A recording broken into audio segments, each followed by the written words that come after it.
আসসালামু আলাইকুম ওয়া রাহমাতুল্লাহি ওয়া বারাকাতুহু। এনসিপি দলটা কি আসলে বিলুপ্ত হওয়ার পথে? ৫ই আগস্টের পর আসিফ, নাহিদ, সারজিস, হাসানাত আবদুল্লাহ সহ এনসিপি নেতাদেরকে মানুষ তাদের মাথার তাজ মনে করত এবং তাদেরকে নিয়ে মানুষ অনেক স্বপ্ন দেখত। এর প্রমাণটা কি? এর প্রমাণ হচ্ছে বন্যার সময় মহিলারা তাদের নিজের গলার গহনা পর্যন্ত খুলে দিয়ে দিয়েছে তাদেরকে, যাতে তাদের মাধ্যমে মানুষ সেবা পায়। কিন্তু তারা কি আসলে এই মানুষের এই ভালোবাসাকে ধারণ করতে পেরেছিল? ব্যর্থ হলে জ্ঞানহীন লোক অন্যের উপর দোষ চাপানোর চেষ্টা করে। সে এটা বোঝানোর চেষ্টা করে অমুকের কারণে আমি ব্যর্থ হয়েছি, সে এই কাজ করেছে বিদায় আমি ব্যর্থ হয়েছি, তারা এই সহযোগিতা করেনি বিদায় আমি ব্যর্থ হয়েছি, এটা বলার চেষ্টা করে। কিন্তু জ্ঞানী লোক সবসময় দোষটা নিজের ঘাড়ে চাপানোর চেষ্টা করে এবং সে এটা চিন্তা করে যে আমি এই ভুলটা করার কারণে আমি ব্যর্থ হয়েছি, অতএব এই ভুলটা থেকে বেরিয়ে আমি আবার নতুন করে শুরু করব, যাতে দ্বিতীয়বার আমি সফল হতে পারি। কিন্তু সারজিস আলম এবং হাসানাত আবদুল্লাহরা এটা কি কখনো চিন্তা করেছে যে তারা আসলে কেন ব্যর্থ হচ্ছে এবং এই ব্যর্থতার জন্য আসলে তারা নিজেরাও দায়ী কিনা? তাদের প্রতি মানুষের ভালোবাসার মূল আকর্ষণটা ছিল কারণ হচ্ছে আওয়ামী লীগ সরকারের সময় আওয়ামী লীগ এবং ছাত্রলীগের অত্যাচারের বিরুদ্ধে তারা শক্তভাবে রুখে দাঁড়িয়েছিল। আর এই কারণে মানুষ তাদেরকে নিয়ে আসলে স্বপ্ন দেখা শুরু করেছিল। কিন্তু বাস্তব সত্য হচ্ছে এই 5ই আগস্টের পর তারা কি আসলে তাদের সে অবস্থানটা আসলে ধরে রাখতে পেরেছে? আওয়ামী লীগের প্রতি মানুষ যেই কারণে বিরক্ত হয়েছিল, ঠিক সেই কারণে 5ই আগস্টের পর বিএনপির প্রতিও মানুষ আসলে সেই কারণে বিরক্ত হয়েছিল। আওয়ামী লীগের বিরুদ্ধে মানুষের সবচাইতে বড় অভিযোগগুলো কী ছিল? বিরোধী দলীয় নেতাকর্মীদের উপর দমন পীড়ন, দখলবাজি, টেন্ডারবাজি, চাঁদাবাজি। কিন্তু এনসিপি আসলে এর বাইরে কি দেখাতে পেরেছে মানুষকে? তারা কি আসলে সত্যি আওয়ামী লীগ বিএনপির সাথে ব্যতিক্রম কিছু দেখাতে পেরেছে? কিন্তু আমি মনে করছি যে কিছু কিছু জায়গায় আওয়ামী লীগ বিএনপিকে আসলে ছাড়িয়ে যাচ্ছে এই এনসিপি। এই যে মবগুলো হচ্ছে, যে ঘটনাগুলো ঘটানো হচ্ছে, এগুলোর পিছনে আসলে কারা রয়েছে, কে করছে, এটা ভিন্ন বিষয়। কিন্তু এই যে মবগুলো যারা করছে তাদের পাশে আসলে এই সারজিস আলম, হাসানাত আবদুল্লাহরা দাঁড়িয়ে যাচ্ছে, তার মানে এটা এনসিপির কাজ। এই যে বিভিন্ন মানুষকে ট্যাগ দিয়ে আক্রমণ করা, ট্যাগের রাজনীতি করা, জিএম কাদেরের উপরে আক্রমণ করা, এর আগেও জাতীয় পার্টির অফিসে হামলা করা, এই জাতীয় পার্টিকে আসলে মানে ঠেকানোর জন্য তারা আসলে মরিয়া হয়ে উঠেছে। আমার মাথায় আসে না এই এনসিপি নামক যে দলটা গঠন করা হলো, এই দলটা গঠন করার সময় কি আসলে তাদেরকে যারা বুদ্ধি পরামর্শ দিয়েছে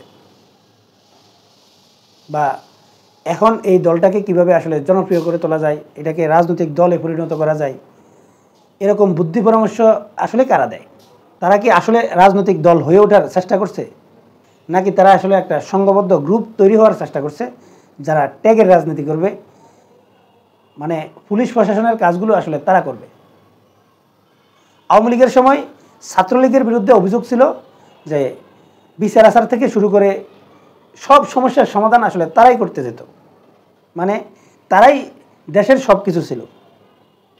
তাহলে এখন আসলে এনসিপি কি আসলে সব সমস্যার সমাধান করবে এবং সব কিছু কি আসলে তারা যেভাবে চায় সেভাবেই হবে? মানে তারা যে বৈষম্যের কথা বলে বা বৈষম্যমুক্ত যে বাংলাদেশের স্বপ্ন দেখাচ্ছে মানুষকে, সেই স্বপ্ন দেখিয়ে যে এনসিপি তৈরি হয়েছে, তারা কি আসলে সেই স্বপ্নের কাছাকাছিও আসলে তারা কর্মকাণ্ডগুলো করছে? বাংলাদেশের মানুষের জন্য সবচাইতে বড় দুর্ভাগ্য হচ্ছে বাংলাদেশে যেই সব রাজনৈতিক দলগুলো রয়েছে, এই দলগুলো সবসময় এই প্রচারণা চালিয়েছে যে আমরা তাদের চাইতেও ভালো, কিন্তু তারা এই প্রচারণা মানুষের সামনে কখনো উপস্থাপন করেনি যে ওই দলটা আসলে এই ভালো কাজগুলো করেছে, আমরা তাদের চাইতেও উত্তমভাবে আরও ভালোভাবে কাজগুলো করব। মানে এই রাজনীতি বাংলাদেশে আসলে চর্চা হচ্ছে না। বাংলাদেশে চর্চা হচ্ছে কি, ওই দলটা এতটা খারাপ কাজ করেছে, আমরা তার চাইতে আরও কম খারাপ, অতএব আমাদেরকে ভোট দিন। মানে বাংলাদেশের রাজনীতিটা আসলে এভাবেই চলতেছে, আর বাংলাদেশের রাজনৈতিক দলগুলো আসলে এভাবেই তাদের রাজনীতির পলিসি ঠিক করেছে। সত্যিকার অর্থে যদি বাংলাদেশের রাজনীতি চলে, তাহলে কি আসলে আমরা যেই স্বপ্ন দেখতেছি, যেই নতুন বাংলাদেশের স্বপ্ন দেখতেছি, সেই নতুন বাংলাদেশকে আদৌ কখনো পাবো? আর এনসিপি তারা কি আসলে রাজনৈতিক দল হয়ে ওঠার চেষ্টা করছে? ভাই, বাংলাদেশের মানুষ কিন্তু নির্দিষ্ট কোনো না কোনো দলের সমর্থক।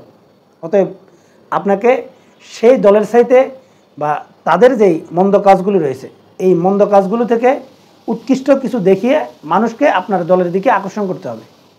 কিন্তু এনসিপি সেই দিকে না হেঁটে ঠিক ট্যাগের রাজনীতি করছে। অমুকের দালাল, এটা অমুকপন্থী, এটা অমুকপন্থী, এই জাতীয় রাজনীতি দিয়ে আসলে এই এনসিপিকে আসলে রাজনৈতিক দল হয়ে উঠতে পারবে? 5 আগস্টের পর থেকে যেভাবে আসলে এনসিপি আস্তে আস্তে অজনপ্রিয় হচ্ছে, আমার কেন জানি মনে হচ্ছে যে আগামী নির্বাচনের আগেই এনসিপি আসলে বিলুপ্ত হয়ে যাবে। এমনকি এই যে মবগুলো করা হচ্ছে, এই মবগুলোর এগেনিস্টে যদি আপনি এই সার্জিস আলমের বডি ল্যাঙ্গুয়েজটা যদি দেখেন এবং সেনাবাহিনীর সাথে তার তর্ক বিতর্কগুলো যদি একটু পর্যালোচনা করেন, তাহলে বুঝতে পারবেন যে আদতে তারা আসলে কাউকে সম্মান করছে কিনা, বা বাংলাদেশে সম্মানের রাজনীতি আসলে বিলুপ্ত হতে যাচ্ছে কিনা, সেটাও কিন্তু প্রশ্ন থেকে যাচ্ছে। আপনারা কি মনে করেন, এই এনসিপি যদি এভাবে চলতে থাকে বা তারা যেভাবে তাদের রাজনীতির পলিসি ঠিক করছে, আসলে কি এই দলটা আসলে রাজনৈতিক দল হয়ে উঠতে পারবে? কমেন্টসে জানাবেন। এখনকার মতো এই পর্যন্তই। আল্লাহ হাফেজ।